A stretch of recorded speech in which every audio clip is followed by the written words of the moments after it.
영양제에 대한 오해와 진실이라는 주제로 정해봤는데요. 여기 혹시 유산화 제품을 지금 드시고 계신 분도 계실 거고 아니면 아직 접해보지 못하신 분도 계실 거라고 생각합니다. 혹시 집에 영양제 하나씩은 다 있으시죠? 네. 네, 사놓고 몇 번 먹다가 안 먹기도 하고 또 유통기한이 지나서 버리기도 하고 또 누가 좋다고 하면 또 사고 혹시 그런 경험도 있으시죠? 네, 제가 예전에 그랬습니다. 예, 제 얘기를 잠깐 드리면 저는 어려서부터 몸이 좀 허약한 편이었어요. 그래서 늘 기운이 없고 삭신이 쑤시고 네, 잔병치레가 좀 많았습니다. 그래서 저는 나는 왜 이렇게 저질 체력이지? 예, 이런 생각을 늘 많이 하면서 살았던 것 같아요. 그리고 저에게는 건강에 대한 두 가지 이슈가 있었습니다. 첫 번째는 제가 15년 전에 유전성 자가 면역 질환인 강직성 척추염을 진단을 받았었고요. 그리고 게다가 저희 친정 엄마께서는 59세에 유방암으로 너무 일찍 세상을 떠나셨습니다. 네, 그래서 저에게는 이런 이슈들이 있어서 제가 건강이 인생 최대의 숙제가 되어 있는 그런 상태였습니다. 그래서 저희 주변에서 저에게 영양제를 권하시는 분들이 되게 많았어요. 이거 먹어봐라, 저거 먹어봐라. 그래서 저도 이것저것 많이 먹어봤는데요. 먹다가 잘 안 먹게 되고, 그리고 또 효과가 없으니까 영양제가 과연 도움이 될까? 네, 이런 의심을 좀 많이 했던 것 같아요. 근데 지금 생각해 보면 제가 영양제에 대한 잘 몰랐고 그런 기준이 없었기 때문에 그랬던 것 같습니다.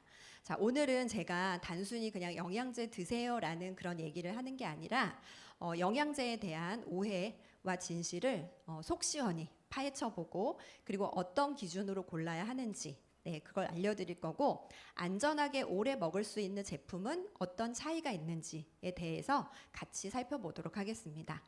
자, 제가 영양제에 대해서 사람들이 많이 흔하게 오해하고 있는 거 5가지를 한번 살펴볼 건데요. 마음속으로 OX를 한번 해보셔도 좋을 것 같습니다. 자, 첫 번째, 비타민은 먹어도 다 소변으로 빠져나간다. 비싼 소변 만드는 거다. 이런 오해 많이 하고 계시죠? 그리고 두 번째, 밥을 잘 먹으니까 나는 영양제 따위는 필요 없다. 그리고 세 번째, 가뜩이나 지금 살이 잘 찌는데 영양제 먹으면 살이 더 찌는 거 아닌가 이런 생각. 또 영양제는 간에 무리를 주니까 오래 먹으면 안 된다. 그리고 심지어는 제품을 브랜드를 바꿔서 먹어야 된다는 생각을 하고 계신 분도 계시더라고요. 그리고 먹었는데 아무 느낌이 없어. 그러면은 이건 효과가 없다. 네, 이런 오해들을 많이 하고 계시더라고요. 혹시 여기 한두 가지쯤은 생각해 보신 적 있으시죠? 네. 자, 이런 오해들을 다 가지고 있기 때문에 우리가 영양제에 대한 기준이 잘 없거든요. 근데 오늘은 제가 저의 개인적인 의견이 아니라 전문가들이 얘기하는 그 관점으로 제가 이 부분을 같이 파헤쳐 보도록 하겠습니다. 자, 비싼 소변 만드는 거다. 이 말은 반은 맞고 반은 틀립니다. 네, 소변으로 빠져나가는 건 맞는 말이에요. 그런데 우리 몸은 필요한 만큼 쓰고 남은 건 밖으로 내보내는 시스템이 있어요. 자, 우리 물을 예를 들어볼까요? 네, 물을 마셔도 소변으로 빠져나가죠. 네, 그렇다고 해서 우리가 물이 필요 없다고 말하지는 않죠. 네, 그 원리와 똑같습니다. 자, 이걸 뒷받침할 만한 제가 근거 자료를 보여드릴 건데요. 우리 몸에 그 노폐물을 걸러내는 장기가 있어요. 어디죠? 그쵸. 신장이죠. 네, 이 신장에서 노폐물을 걸러내게 되는데 여기에는 이렇게 그물망처럼 생긴 사구체라는 곳이 있거든요. 이 사구체에서 노폐물을 걸러내요. 네, 그래서 비타민 C도 이 사구체에서 걸러집니다. 그리고 비타민 C는 입자가 굉장히 작고 물에 잘 녹기 때문에 이 그물망을 그냥 통과해 버려요. 네, 그래서 소변으로 빠져나간다라는 말이 있는 거죠. 근데 우리 몸은 너무 놀라워요. 네, 우리 몸에 이 콩팥 안에는 근위세뇨관이라는 재활용 센터가 있습니다. 네, 재활용 센터라고 생각하시면 되는데 이곳에 비타민 C가 필요할 때는 다시 잡아넣고 필요 없으면 배출시켜주는 그런 시스템이 있어요. 그런 수용체가 있는데 그 수용체 이름이 바로 SVCT1. 꼭 우주선 이름 같죠? 이런 SVCT1이라는 수용체가 있어요. 이 수용체가 이렇게 비타민 C를 집게로 찝어서 우리 몸에 필요할 때 다시 혈액으로 보내줍니다. 그래서 비타민 C를 섭취했는데 이게 소변으로 다 빠져나간다는 말은 틀린 말이죠. 그래서 이걸 뒷받침할 만한 근거 자료가 있고요. 그 다음에 최근에 이왕재 박사님, 비타민의 선구자, 비타민의 전문가 이왕재 박사님이 새로운 또 발견을 했어요. 자, 왼쪽에 보시는 우리 그 콩팥 신장의 모양 밑에 보시면 방광이 있어요. 거기에 이렇게 소변이 차 있는 거 보이시죠? 네, 이렇게 방광 안에 소변이 가득 차 있는 경우에 소변은 노폐물이 많기 때문에 이 우리 방광과 요로를 지속적으로 활성산소가 공격을 하고 있습니다. 그런데 여기에 비타민 C를 충분하게 섭취를 하시면 이 SVCT1 아까 기억하시죠? 네, 이 수용체가 비타민 C를 잡아둬요. 그래서 우리 방광과 요로를 활성산소로부터 공격을 막아줍니다. 그래서 충분하게 섭취를 하시면 이렇게 활성산소가 방광을 공격하는 걸 막아주는 그런 역할을 한다. 그래서 이 내용은 음식이 나다라는 책이 있는데 이 책 86페이지에 나와 있는 내용이고요. 그리고 이왕재 박사님이 이렇게 유튜브 채널에서 또 얘기하고 있습니다. 그래서 여러분들이 책과 영상을 찾아보시면 아마 이 내용을 더 정확하게 확인을 하실 수 있습니다. 그리고 이제 두 번째 오해. 나는 밥을 잘 먹으니까 영양제 따위는 필요 없다. 이런 말씀하시는 분들을 되게 많이 봤어요. 그런데 우리가 밥을 잘 먹는 거 굉장히 중요해요. 중요한데 현대인들에게는 밥을 아무리 잘 먹어도 영양제가 필요한 4가지 이유가 있습니다. 그 첫 번째 이유는 영양의 불균형 시대에 살고 있기 때문이에요.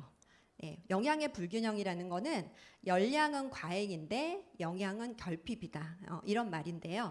탄수화물, 단백질, 지방과 같은 영양소는 많이 먹는데 이를 분해하고 태워주는 비타민, 미네랄은 너무 적게 먹고 있다는 거죠. 그래서 우리는 이 비타민, 미네랄이 충분하게 농축되어서 함유되어 있는 영양제를 꼭 반드시 추가로 섭취해야 합니다. 그리고 두 번째, 밥을 잘 먹어도 영양이 부족한 이유. 예전의 복숭아와 지금의 복숭아는 다르다입니다. 지금 복숭아가 굉장히 맛있는 철이죠. 네, 저도 구매를 했는데요. 이 복숭아 철이어서 제가 복숭아로 비교를 해봤습니다. 1950년대 복숭아에 베타카로틴을 얻으려면 2개를 먹으면 되는데 지금은 복숭아 쉬운 2개를 먹어야 돼요. 네, 이 이유가 뭘까요? 화학 비료 그리고 다모작 이런 것들 때문에 땅 속에 미네랄이 부족한 상태고 또 유통 과정에서 또 조리 과정에서 이렇게 영양소가 파괴되고 있기 때문에 충분한 영양제 섭취가 추가로 필요한 겁니다. 자, 이 내용을 뒷받침할 만한 근거 자료는 오른쪽 위에 피로세포라는 책 35페이지에 나와 있습니다.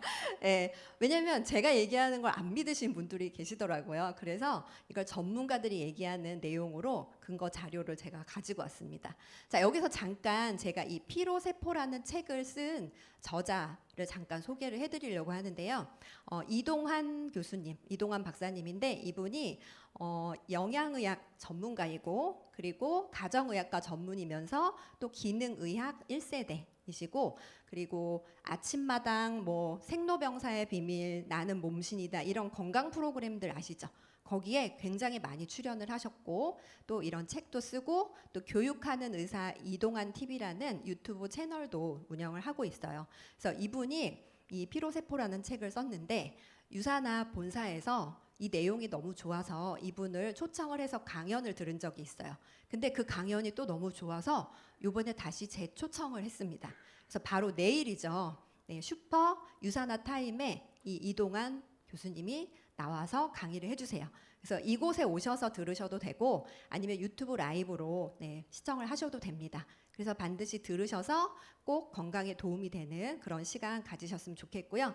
제가 깨알 홍보를 잠깐 한 거고 이제 다시 본론으로 가서 자, 밥을 잘 먹어도 영양이 부족한 영양제가 필요한 이유 3번째 약물 사용의 증가입니다. 우리가 보통 한 40대 정도 되면 고혈압이나 당뇨, 고지혈증 같은 그런 대사질환으로 약을 한두 개씩 이제 먹게 되는데요. 모든 약물은 체내에서 이렇게 다양한 영양소를 빠져나가게 합니다. 네, 이 내용도 제가 얘기하는 게 아니라 환자혁명이라는 책에 나와 있는 내용을 제가 인용해서 가지고 온 건데요. 예를 들어서 혈압약을 보시면 혈압약을 장기적으로 복용하시는 분들은 멜라토닌, 코엔자임 Q10, 마그네슘 이런 영양소들이 빠져나가게 됩니다. 그래서 영양제의 형태로 추가적으로 꼭 보충을 해주셔야 되고요. 자, 밥을 잘 먹어도 영양제가 꼭 필요한 이유 이제 네 번째. 활성산소의 증가입니다. 우리 스트레스 오늘 아침에 여기 오시는 동안 스트레스 한 번쯤 다 받고 오셨죠? 뭔가의 이유로. 저도 여기 유턴을 하려고 하는데 앞에 차가 뒤에 차가 저보다 먼저 유턴을 해가지고 제가 유턴을 잘 못하게 된 그런 상황에서 스트레스를 확 받더라고요. 네, 이렇게 현대인들은 스트레스에 너무 많이 노출이 되어 있어요. 근데 스트레스를 받으면 활성산소가 많이 활성화가 됩니다. 그래서 우리의 세포를 공격을 하게 되는데 이때 비타민, 미네랄을 충분하게 섭취하시면 항산화제 성분이 이 활성산소를 중화해서 우리 세포를 보호하고 우리 몸의 건강을 지켜주게 됩니다. 그래서 우리는 비타민, 미네랄과 같은 영양제 형태로 충분하게 항산화제를 섭취해 줄 필요가 있습니다. 자, 이 내용도 어디 나와 있어요? 네, 피로세포라는 책 251페이지에 나와 있는 내용입니다. 그래서 여러분들이 꼭 읽어보시고 확인을 해보시면 좋을 것 같고요. 자, 이제 영양제가 밥을 잘 먹어도 영양제가 필요한 이유 네 가지를 짚어봤고요. 다시 이제 우리 영양제에 대한 오해. 네, 세 번째, 영양제 먹으면 살찌는 거 아닌가요? 라는 그런 오해들을 많이 하시는데 비타민, 미네랄은 사실 칼로리를 내는 영양소가 아니라 칼로리를 태워주는 영양소예요. 그래서 오히려 이 탄수화물, 단백질, 지방을 많이 드시는 분들은 비타민, 미네랄을 충분하게 섭취하게 되면 살이 어떻게 될까요? 오히려 빠지게 됩니다. 네, 그래서 이 내용도 피로세포 130페이지에 영양제와 다이어트의 상관관계에 대해서 나와 있는 내용을 정리를 해 놓은 게 있으니까 확인해 보시면 좋을 것 같고요. 자, 이제 영양제를 먹으면 간에 무리를 주니까 중단해야 된다. 혹은 브랜드를 바꿔 먹어야 된다. 이런 오해들을 또 하고 계시는데 비타민은 종류가 두 가지예요. 수용성과 지용성이 있는데 수용성은 B나 C, 지용성은 A, D, E, K 이렇게 구분이 돼요. 근데 B나 C인 이런 수용성은 우리 몸에서 흡수가 잘 안 됩니다. 그래서 충분한 양을 먹어줘야 되는데 비타민 A, D, E, K는 지용성이기 때문에 몸에 간에 무리를 주고 축적이 될 수가 있어요. 그래서 이 비타민, 지용성 비타민은 안전한 형태로 들어있어야 합니다. 그래서 어떤 형태로 영양제 안에 들어있는지가 중요한데요. 안전한 형태로 들어있는 영양제라면 독성이 없기 때문에 꾸준하게 평생 섭취하셔도 안전합니다. 자, 이 부분을 뒷받침할 만한 근거 자료는 제가 뒤에 다시 보여드리도록 할게요. 자, 다섯 번째 오해. 먹었는데 아무 느낌이 없어. 그러면 이거는 효과가 없는 거다. 이렇게 생각하시는 분들이 많이 계세요. 근데 영양제는 사실 건강 보조식품이죠. 그래서 균형 잡힌 식사, 그 다음에 규칙적인 운동, 적절한 휴식, 또 스트레스 관리를 하고 충분히 잠도 주무시고 이런 걸 하지 않으면서 영양제에만 의존을 한다면 그건 잘못된 생각입니다. 그래서 우리가 이 다섯 가지를 충분히 잘 하시면서 영양제도 잘 섭취를 했는데 내 몸이 잘 못 느낀다. 좀 둔한 분들은 잘 못 느끼시기도 하더라고요. 네, 그렇지만 그럴 때는 어떻게 하라고 했냐면 3, 4일 정도 영양제를 잠시 중단해 보세요. 그러면 먹었을 때와 안 먹었을 때를 차이를 느끼실 수 있습니다. 자, 이 내용도 나는 왜 영양제를 처방하는 의사가 되었나라는 책 228페이지에 나와 있는 내용이기 때문에 확인을 해보시면 됩니다. 자, 이렇게 영양제에 대한 흔한 오해 5가지를 한번 살펴봤어요. 자, 그러면 영양제가 우리 몸에 도움이 되나 보다, 먹어야겠다, 이런 생각을 했다면 어떤 기준으로 골라야 할까라는 질문이 이제 생기죠. 저는 유산화 헬스사이언스의 제품을 선택했습니다. 그냥 유산화 제품이 좋아요 이게 아니라 전문성, 안전성, 체험, 이 세 가지를 바탕으로 좋다고 말씀을 드립니다. 첫 번째 전문성이에요. 왼쪽 위에 동그라미 이렇게 보이시죠? 보라색 동그란 거, 그게 바로 우리 몸의 건강한 세포의 사진이에요. 그리고 이 가운데 있는 거는 건강하지 못한 세포의 모습입니다.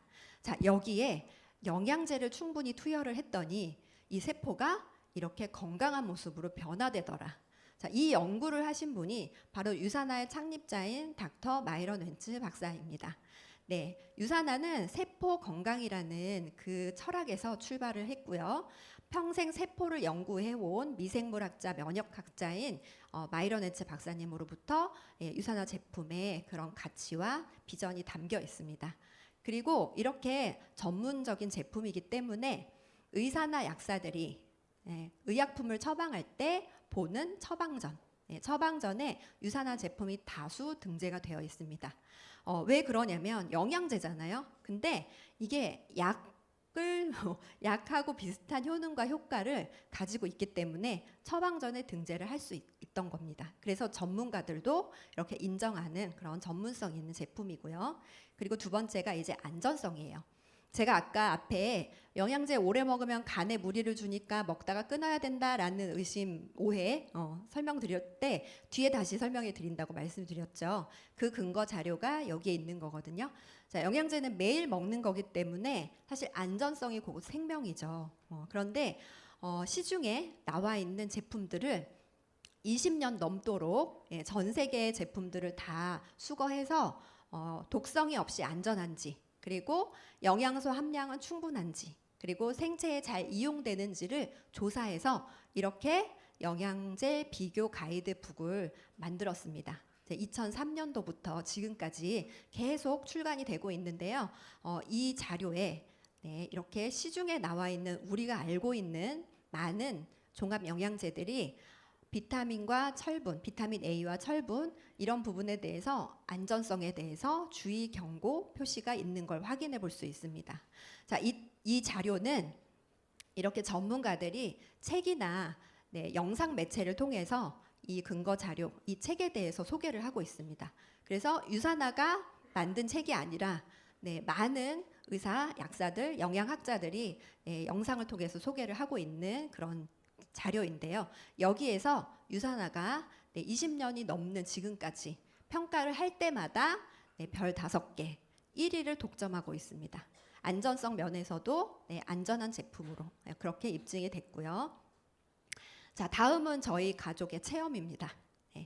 저는 강직성 척추염을 굉장히 오랫동안 알아왔었던 상황이었고요. 저희 아들은 비염으로 성장이 굉장히 더딘 그런 상태였고, 저희 고모는 햇볕 알러지로 굉장히 고생을 하고 계셨고, 또 저희 조카들은 열경련으로 응급실을 많이 그렇게 가던 그런 아이들이었습니다.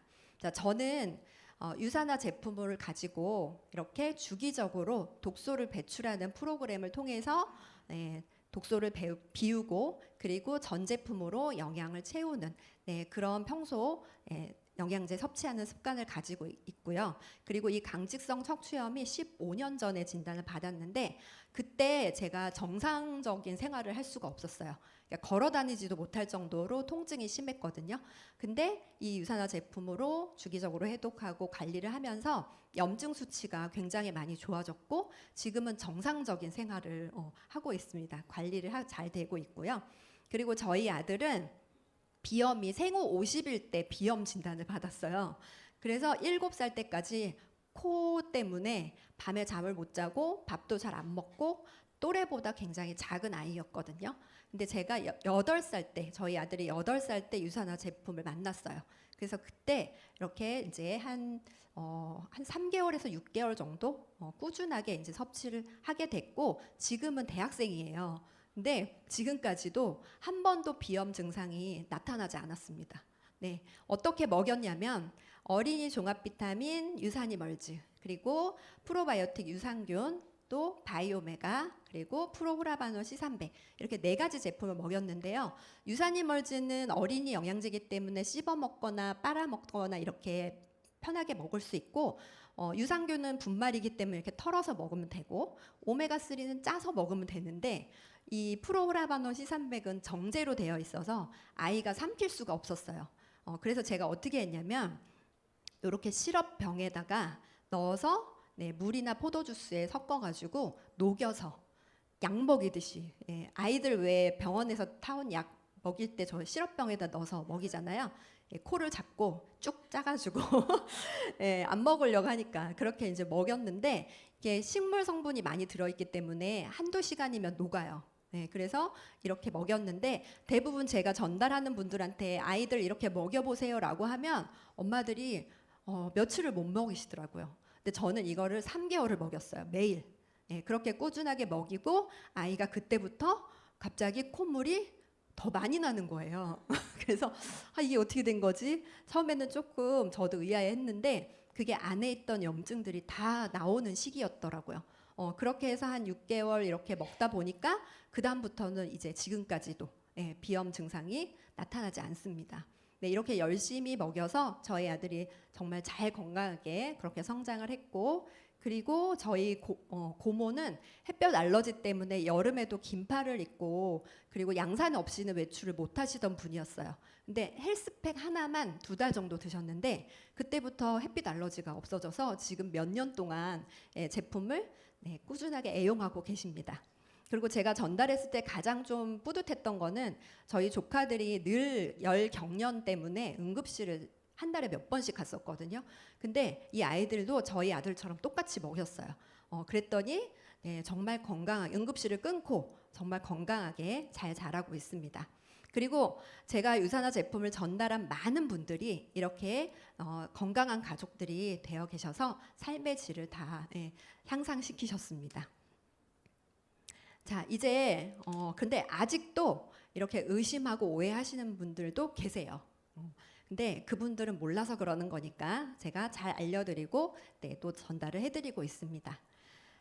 자, 이제 오늘 강의를 정리를 한 문장으로 해보면 영양제는 이제 선택이 아닌 필수의 시대입니다. 영양제를 먹을까 말까를 고민하는 시대가 아니라 어떤 걸 고를까라는 고민을 해야 되는 시대입니다. 건강은 어느 날 갑자기 오는 것이 아니라 매일의 작은 선택이 쌓여서 건강이 좋아지는 거예요. 그래서 영양제는 뭐 기분에 따라서 혹은 뭐 저렴하다고 또 광고를 보고 선택하는 것이 아니라 올바른 기준을 가지고 선택하셔야 합니다. 오늘 건강한 그 습관을 시작하는 그런 하루가 첫날이 되셨으면 좋겠고요. 안전하게 평생 섭취할 수 있는 유산화 제품과 함께 세상에서 가장 건강한 가족이 되시길 바라면서 강의를 마치도록 하겠습니다. 저는 정희진이었습니다.